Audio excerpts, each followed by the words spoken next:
Hello guys, আমি first blog শুরু করছি। আপনাদের ভালো লাগবে, দেখবেন আপনারা সকলে। আপনারা কেমন আছেন? ভালো আছেন আশা করি। আমিও ভালো আছি। কালীবাড়ি পুজো দিতে গিয়েছিলাম আজকে, আমার মায়ের ননদপুরিতে পুজো দিয়ে বাড়ি এলাম। কালীবাড়ি গিয়ে একটা নতুন সদস্যের সঙ্গে দেখা হলো, খুব ভালো লাগলো, ভীষণই সুন্দর লাগছিল। একটা বিড়াল, এত সুন্দর লাগছিল, আদর করতে ইচ্ছা করছিল, বাড়ি নিয়ে আসতে ইচ্ছা করছিল, কিন্তু তা নয়, ওখানে থাকেন বিড়ালটি।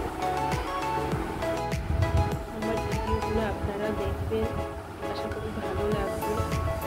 ভালো লাগলে লাইক কমেন্ট শেয়ার করবেন।